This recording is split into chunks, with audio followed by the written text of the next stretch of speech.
Assalamualaikum warahmatullahi wabarakatuh. Shalom. Hello. Welcome to my presentation for the Ahmad Dahlan International Youth Camp 2024, based on the theme Exploring Skills for Addressing Global Changes. I wrote under the sub-theme Future Education, based on the topic Critical Literacy in 21st Century Learning, its role in empowering Papuan communities. So basically, I wrote about the region that I study from, that is the Papuan region of Indonesia. Let's first define what is critical literacy. This is basically the overall meaning of the term critical literacy. But it is more than just reading and understanding words. It involves a deep analysis mix and social context.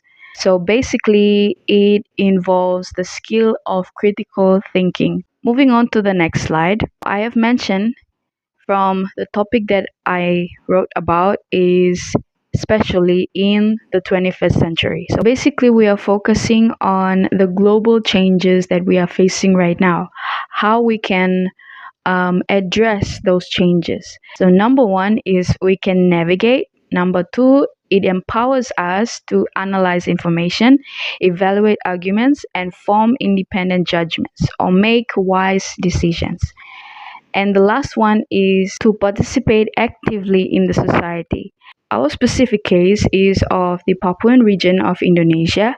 So critical literacy is still a multifaceted issue in the region. The factors basically are historical, cultural, social, and political. The key factors affecting critical literacy in the region, I just stated three of them. Geographical isolation is basically talking about Papua's remote location and limited infrastructure. It can hinder access to diverse information sources and educational opportunities. So basically, that isolates them from the world and even from their own country. I would confidently say that most people in the country and even around the world, they still don't know the places in Papua. Speaking from experience, I have traveled out to other places in the country and I get to be asked a lot of where I live. When I respond with the name of the city in Papua that I'm studying at, they would say they don't know where that is. It saddens me that even though it is part of the one of the vast region in the country, yet it is still unknown in some ways. Number two is historical context. History of conflicts that they have had in the past that impacts on education and social development. It influenced their perspectives. That's why it is still blocking them from improving their literacy. And number three is lack of teacher training. I would say that that is a very concerning point that should be looked onto because inadequate training for teachers in critical literacy, it can limit their ability to effectively guide students in analyzing information and media. That is a main problem why literacy is decreasing. If we don't have good teachers, we will not be able to build the next generation. But despite these changes, there have been efforts to promote critical literacy in Papua. So far that I've seen, one is community-based education initiatives. So they implement programs that help the kids in the communities. The non-government organizations, they come and they implement some programs in the communities. Also, teacher training programs, they help the teachers to give them more training on teaching, development of local curricula. They implement new curriculums into the schools. One recently that happened a few months ago while I was still there at Sorong about the early learning programs. It would really help the young ones. Another one is technology integration. So that is a good thing. And the last one is internal schools and government scholarships for international relations. So that one I am included in. So we were the first ones for Unimuda Sorong. Even though these things were happening, we still see that they still need more. They still need more building. Now, on the next slides, as you would see, are the results of a survey I did on literacy in the area. There were a lot of questions that I give, but they're quite related, so I just picked out 3 of them. A, B, C, I labeled. So A, I asked them what types of materials do you typically read?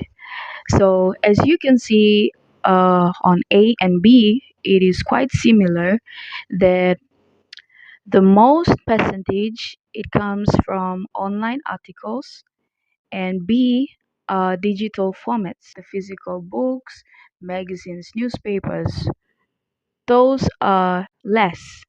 So that means the technology is increasing and we are more relying on the easy going than the hard stuff. It is quite good in some ways, in many ways, but then it comes to as we are trying to build our thinking to be critical, then this is like it is giving them the opportunity and they're taking advantage of it that it is making things more easy.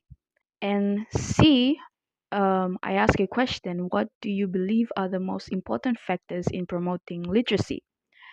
So most of the answers that came to more of like they need more developments, they need more support.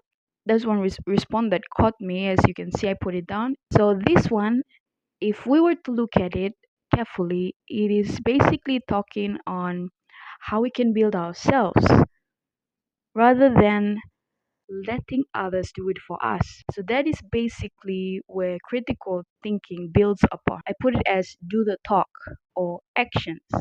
We cannot just talk and talk. We have to put into action what we hear. This is the only solution that we need to teach young people in this generation, in whatever areas of life they are, but they would learn from them and help themselves use what that was given to build themselves. So these are few pictures of the achievements that I've seen so far. See the groundbreaking, that's when the president came. Also establishment of the new learning curriculum program. And then they also send some local students out abroad. This one is one of the student of Universitas Sorong. She was sent to Italy to study. And we also have the United Nations and appreciation to one of the new students stood up for his community. Unimuda came in and stood beside him, gave him the courage to keep on building himself up, keep on being confident in himself that he will one day bring change to his community. So yeah, Unimuda Sorang is doing great things to help the Papuan community, and I am so proud to say that Papua is growing and is growing stronger and is growing bigger, but they only need the support from the ones that has already been built, the ones that already been exposed to the outside world. They need support from there. In order for one to rise up, they need a stronger one to lift them up. So yes, thank you so much. And this is the end of my presentation.